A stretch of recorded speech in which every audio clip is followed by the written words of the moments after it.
trees are pretty cool. I like trees. I like being around them. I like the way they look, how important they are to any healthy environment and ecosystem. I think we can all agree that trees are in fact good. But sometimes there are situations where trees are unnecessary and even downright annoying. I mean, listen, no one appreciates nature more than me, but if I sit down to watch cultural icon and meme sociopath Ryan Gosling in The Fall Guy at my local theatre, I wouldn't particularly want a massive tree in the way. I feel much the same about dialogue trees and morality systems and choices in games and all that, but I thought the tree thing was a smoother opening, so... Anyway, as gaming has grown more sophisticated and evolved beyond simplistic stories like Let's Go Save the Princess, developers have started finding new ways to tell those stories, and eventually started letting players tell them instead. And this can absolutely work. One of my favourite games of last year, and actually a lot of people's favourite game of last year, was the incredible Baldur's Gate 3. A game where being able to tell your own story has never felt more true, with ridiculously complex dialogue trees, skills, actions, and optional interactions that drastically change up the way your story plays out. And there have also been occasions where these sorts of systems either do nothing at all or actually hinder the experience, in my opinion, and today those are the ones I want to talk about. When do dialogue trees and morality systems just kind of get in the way? When do they do nothing but dilute the experience? When do they simply not matter? And when do they actively ruin what could have been a great story? Let's start a little dialogue tree of our own, shall we? Quick disclaimer, I am going to be sticking to talking about games that I have personal experience in, which of course isn't all of them. Also, bear in mind, this is all my opinion, none of this is objective fact, it's just kind of what I observed when playing these games. Anyway, the origin of dialogue trees is a concept that is kind of hard to set an origin point for, because it really depends on how you're defining them and what your parameters are. If you want to be super anal about it, Choose Your Own Adventure books existed way before video games and used very similar concepts. Text-based adventure games took the sort of ideas that these books were doing and evolved it further before we eventually reached something resembling Fallout, where you could really begin to start crafting what sort of person you were through your responses and making choices that affect the way the story ends. And really it only gets more sophisticated from there. Fallout being one of those series that continued to be an incredibly high standard. Even to this day, people praise Fallout 1 and 2 for being super ambitious for the time, and I'm sure you don't need me to tell you how loved Fallout 3 and New Vegas are. It all went a bit downhill from there, but the point is these were games where it made sense. Fallout as a series has always focused on making you the main character, giving you a blank canvas and letting you decide who you want to be. With these morality systems, dialogue trees, they all enhance the level of choice and freedom in a way that does feel meaningful. Assassin's Creed Odyssey is the complete opposite of a game where a choice system makes sense. And it's going to be the main case study I keep referring back to in this video. Whilst most choices in this game are fairly inconsequential, there are a few pivotal ones that change which of the 9 endings you'll see when you beat the game. The problem is, it's really not clear which of these choices actually matter and which don't. And I love this game, by the way. It's actually my favorite in the series. Yeah, more than 2. I love the setting. I think the cosmetic armor system is great. And the gameplay is really fun. I actually really enjoy most of the RPG mechanics in this game, but the one thing I really don't is the choice system. For a brief overview of the story being presented here, you are separated from your family and slowly reunite with them over the course of the game. These tend to be the moments where your choices matter, but it's so inconsistent. Your sibling is essentially a brainwashed cultist, and every interaction you have with them actually has some minutia to it. Picking more passive options throughout the encounters secures the best ending, one where they redeem themselves and you spare them. Cool, that kind of makes sense. However, when you first meet your good old dad who threw you off the cliff when you were younger, there's none of this. It's just a yes or no decision to spare him or kill him, with absolutely none of the minutia. And these inconsistencies are rife throughout the game. Choices that feel like they should matter don't, and choices that do aren't always super obvious, which means I'm either left feeling like my time was wasted, or I was unfairly pushed down a path I didn't really expect. For example, one choice has you convincing your dad to go help his stepson in person at a battle. This basically ensures he's present at a moment later on in the game where you'd normally have to fight your stepbrother, and instead results in your dad breaking up the fight. Which, sure, but how would I logically make that jump? You can pretty obviously see the link between sparing your dad to make sure he's alive or not at the end of the game, or not agitating your sibling to convince them to change their ways. But telling my dad to go help his son in a fight in order to ensure that the dude I've been doing jobs for doesn't try to kill me, and so I have to kill him and lock myself onto the not quite as good ending, is just really bizarre and inconsistent with the context clues the game has been offering me so far, which were already pretty wonky and vague. And the thing is, once you break those patterns, they aren't patterns anymore, which means anything's fair game. Maybe declining a threesome means I avoid being run down by a chariot later, who knows? But as it turns out, it doesn't really matter anyway, because unlike RPGs like most Fallout titles where you play as a blank slate with very basic background information, Assassin's Creed has a much more concrete timeline of events and history with characters that have actual personalities and canon traits and lives. So the game actually has a canon ending, and it's not even the best one, where everyone lives. So if you want to see the canon ending, you have to get just the right amount of people killed, and the game won't even tell you it's the true ending. So good luck putting that together and fitting it into the wider narrative of the series without doing a ton of homework. But let's leave ancient Greece alone for now and jump over to 2005 to talk about a gun-wielding badass with questionable morals and more than one way to get the job done. I am of course talking about Shadow the Hedgehog. The Blue Blur's edgy rival is actually having a bit of a renaissance at the moment in what Sega have dubbed the Year of Shadow. No idea where they got that one from. He's getting his own DLC campaign in a Generations remake, a interesting skin in Sonic Superstars, and perhaps most anticipated is his appearance in the third Sonic movie, which is apparently pretty heavily inspired by his story in Sonic Adventure 2. But as beloved as he is by fans, we can't ignore Shadow's solo outing in 2005, which really netted in that Edgy the Hedgy moniker that's been following him around ever since. Gone were the green hills and emerald coasts, and in came the grey ruins and dark seas. This ain't Sonic, kids, this is Shadow, and shit's about to get serious. And like any brilliant mature video game with shooting mechanics, this game decided to let you choose who to point your weapon at. Will you be a hero and save the world from the Black Arms, or will you give in to the hate and bring vengeance crushing down on planet Earth? Or will you just kind of hang out on the neutral pathway and chill out in the most underwhelming timeline? Because honestly, that's what most people did. And that's because the morality and choice system in Shadow the Hedgehog was directly tied to the gameplay, not social elements. Which on paper, this is the correct way to do it, I think. And it leans into the idea that you have to be consistently good or bad to be considered one or the other, rather than a single dialogue option railroading you down a specific path. However, the missions that actually take you on the more heroic or darker paths, the first one, now. You just have to find and light the other four. Just aren't fun? This is not really a revolutionary hot take, I know, but I do think it's worth bringing up here because the end result is the same as Assassin's Creed Odyssey, just in a very different way. In Odyssey, it was too confusing to tell what choices got you what ending, and that made seeing the true one a pain. Shadow actually makes the results of each choice you make really clear in the form of this progression grid, so it's pretty easy to check which endings you're missing. However, the world of Sonic is once again one with actual continuity within its characters. No stranger than rescuing genies in magic books or saving aliens in an interstellar amusement park. You know, kind of anyway, it's pretty loose. But this game was clearly a sequel to Sonic Adventure 2 and Sonic Heroes, meaning there had to be an actual ending, which requires all 10 other endings to unlock. So not only do absolutely none of your choices matter, because really you're just running down a checklist until you're able to see the actual ending, but with the added kicker of so many of these missions just being incredibly unfun killathons that have you scouring linear levels for enemies or collectibles you might have missed. It's an absolute slog, and the choose your own story element just becomes incredibly binary and procedural. Another issue that Shadow the Hedgehog faced is that Shadow is a pre-established character. It makes some of these choices outright baffling and pretty out of character for him. I think Shadow having amnesia was supposed to counteract this and make him more of a blank slate, but the issue is we know who he is.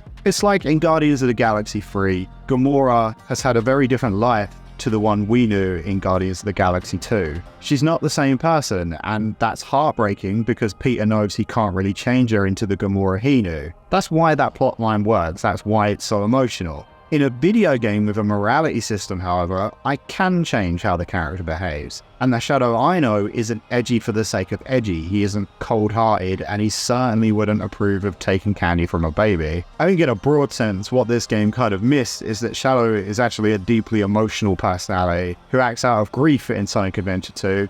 and thinks he's fulfilling a promise to the one person who mattered to him. Not once is he ever shown to be taking joy in any of the bad things he does. He won't even leave Rouge behind on Prison Island, even though he thinks the world's going to end in a few days anyway. Once he realizes the world destruction isn't what Maria wanted, Shadow immediately changes his goals to preserve life on Earth, and honestly becomes a lot more positive and kind because of it. Even 06, for all its flaws, shows us a Shadow that, above all else, values peace and avoids fights where necessary. There's no obligatory fight with Sonic here like every other game he's in, because it doesn't make sense. Shadow wouldn't fight Sonic unless he absolutely needs to. It's detrimental to his character. Shadow was never designed to be a hothead. That's this day. Anyway, the point I'm making here is that this makes choosing to play a Shadow that is just a total arsehole very difficult. Why would I want to intentionally feed the dude lies about his past and make him an awful person? In this moment, he's an extension of me as a player. I want what's best for him, and I don't really want to be an arsehole either. And hey, speaking of lone wolves who don't smile much, how about Jin? Ghost of Tsushima was a game that was released to critical praise, and one that I really enjoyed the story of. It was one of the more engaging narratives I followed in a video game, and I was genuinely invested in Jin's journey. The idea of a samurai slowly coming to realize the flaws in their ways when met with overwhelming resistance from those who simply refuse to play by their rules is really interesting, and I love the exploration of how this not only makes them easy targets for the honorless Mongols, but leads Jin to question traditions like why they should be forced to kill each other in the name of honor. A theme that the ending really drives home. When Jin's uncle Lord Shiyama shows up in order to execute Jin for abandoning the ways of the samurai and fighting without honor, Jin of course reluctantly fights back. You predictably win this encounter of course, and are met with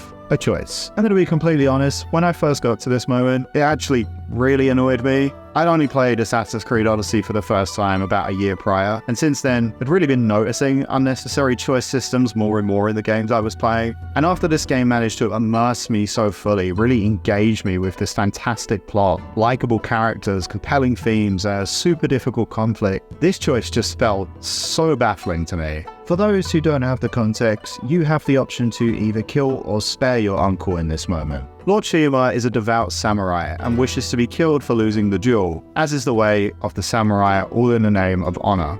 To spare him means that he lives with shame for the rest of his life. Now, Jin is so far past the point of leaving behind the way of samurai at this point, so far beyond fighting by their rules that, to me at least, it made very little sense to turn against all that character development and kill his uncle for the sake of honor. He very obviously doesn't want to fight him, he doesn't want his uncle dead. It's the whole premise of why this climax is so emotional. They're both reluctantly fighting somebody they love. So then why, after abandoning the way of the samurai at absolutely every turn by this point, would he suddenly return to it just to kill a man he actually doesn't want to see harmed? You can argue that it's to respect his uncle's wishes and beliefs, but again, I think that just goes so against Jin's character at this point. He's argued with his uncle already about how their way doesn't work and has its flaws, and if there is any moment to prove that, surely it's now. We have here a man who has watched the way of the samurai fail, lost faith in the way of the samurai, tried hard to convince his uncle that they need not follow it anymore. He gave up his beliefs to prevent unnecessary death. And lastly, he's a man who still loves his uncle and doesn't want to see him dead. And I'm meant to believe that he's going to give up all of that to satisfy his uncle's death wish. One that simply doesn't make sense to him anymore. I don't believe Jin would do that. It's another instance where you've implanted such a strong sense of character and growth onto this man. I've seen him make his own decisions. I've seen him grow and change his mind through an incredibly told story that takes a very firm stance. It has a lot to say on the commentary of honor and what that really means. I trained you to fight with honor. Honor died on the beach. Is it worth dying for? Are you as bad as the enemy when you fight like they do? Does that cause more problems than it solves? It's such a strong story with such strong themes, and then you end it on a choice? Left me feeling pretty indifferent, honestly. There's been some debate about which of these is actually the canon ending. I see a lot of people suggest it's the one where he spares him, but either way, I didn't know that when I played it, and it made both endings feel like really lackluster options, because I wasn't sure which one was the real one. And it's especially jarring here because It's literally the only time in the story that this happens. I just think you should have some conviction in your story. I need to see you a boss. Okay. I don't think it would have been as satisfying if Jin had killed his uncle, but if that had been the only outcome, I would have respected the game a lot more for making that decision, and it would have at least been a shocking and maybe even revealing character trait about Jin. Maybe that suggests he does want to respect his uncle's wishes. Maybe he's lying about how much he actually left the samurai way behind. Maybe on some level he's convinced his uncle will never be swayed and so thinks this is the best option. These are all things I'm happy to consider, but when you make it my choice, I can't consider them because I know that Jin didn't have any reasoning for either of them. It was just me picking for him. He as a character did not make any decisions. And I'll reiterate that if Jin was a blank state, if Jin was a reflection of my attitudes, then I think that works, but he just isn't. He has a personality and journey, and is very set in stone at this point in the story. I didn't feel like I was paving my own journey, I felt like I was arbitrarily picking someone else's. And again, this is something that Assassin's Creed Odyssey struggles with. I chose to play as Cassandra in my playthrough, and her voice actor imparts such strong conviction and character on Cassandra that a lot of choices just felt out of character. It's a phenomenal performance, and I honestly adored her as a character, which the dialogue trees and choices ended up struggling to combat. There were so many scenes that built Cassandra up and painted her to be a certain way that I struggled to play her personality in any way other than how the game was laying it out to me. I mean, am I really supposed to make selfish and money-driven decisions with the same character that is so protective of this homeless orphan and gives up her whole way of life in order to fulfill a very important duty as the spearkeeper? And if we want to go really deep with it, this is an issue from the word go, because the first choice you make in this game is who you want to play as, Cassandra or Alexios. Well, Cassandra is in fact the canon protagonist, with Alexios being the one who historically became Deimos. That's why she's the one who shows up in Valhalla, another game where choosing your sex at the start doesn't really matter because Eivor was canonically born a woman, which begs the question, why let us choose all? You clearly had a story you wanted to tell with intended protagonists and intended character traits, one where, quite frankly, the main character sets would have made quite a big difference. I don't think I'm breaking any new ground by saying that women have had a prehistorically shitty time of things, and you don't need me to tell you had absolutely no rights in a setting like ancient Greece. So having a strong and confident fighter like Cassandra gives you so much room to explore that with a series that is as politically rooted as Assassin's Creed is. But instead, they diluted their story, so what? We could play as the wrong guy. And yeah, the obvious answer here is that Ubisoft was just too scared to cement a canonically female protagonist for an Assassin's Creed game, so instead they opted to quietly confirm it in extra material, which is super fucking lame and does nothing but immediately invalidate the dialogue trees and choice system from the get-go. Probably the most baffling decision in Assassin's Creed Odyssey choice-making system comes from the DLC Legacy of the First Blade. See, like any good game with a choice system, Assassin's Creed Odyssey lets you romance people and eventually woohoo them.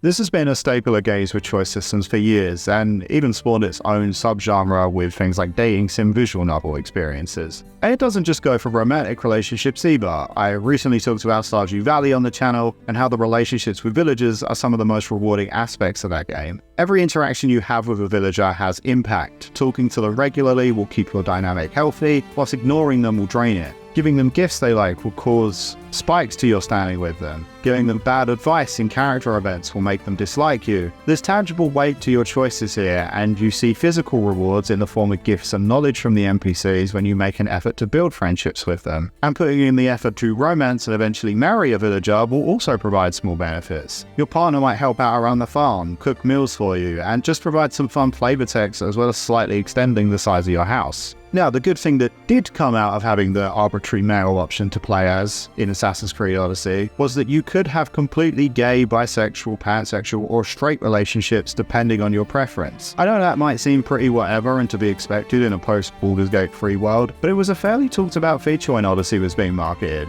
And they did a relatively decent job of giving you all sorts of romanceable options that didn't lock you into one specific gender depending on your character choice. That is until you get to Legacy of the First Blade. In a move that is honestly baffling and rubbed a lot of people the wrong way, the game railroads your character into a heterosexual relationship for the sake of the story. In short, they chose to make it canon that Cassandra has a child who eventually becomes an ancestor of Aya from Assassin's Creed Origins. So, if your Cassandra, or Alexios if you were playing as him, was exclusively gay up until this point, you will be forced to suddenly become attracted to the opposite sex in order to settle down, have a child, and move on with the story. Aside from being just a massive step back progressively, this was, again, incredibly inconsistent. Ubisoft didn't care about railroading canon events at all in the main game, and in fact made it quite difficult for you to figure out what was actually canon and what wasn't for the sake of giving you some more options. And when they finally do decide to take options away and streamline the story, it's in the form of removing queer romance options for the span of the DLC. All for some loose connection to Origins and a plot that's irrelevant by the end of the DLC, because obviously they have to get the player back to the adventuring life by the time it's over. And yeah, I know this is actually all a simulation, and you could excuse these choices as us affecting the events that happen using the Animus. But isn't one of the most distinguished features of the Animus that it desyncs when the user deviates too far from the assassin's actual life? Like killing too many innocents or people they didn't kill, you know, the one thing that the game's many endings relies on. And besides, in-game justifications really don't matter here, because what it boils down to is that the system just isn't satisfying and adds nothing to the game except the need to look up a strategy guide if you're all invested in knowing the canon series of events, and baiting the player into thinking they have choice over their morality, journey, and even their relationships. The game is at odds with the choice system. Assassin's Creed is a lore-heavy series with a lot of continuity and an overarching narrative. There are plenty of RPG systems I was actually really happy to see become a part of the series, but dialogue trees and choices was not one that the series ever needed, nor benefited from. And this is a lesson that I think a lot of games need to take on. You can't have established characters with canon lives and blank slates for the player to imprint themselves on. So in the future, just pick one. The choice is yours.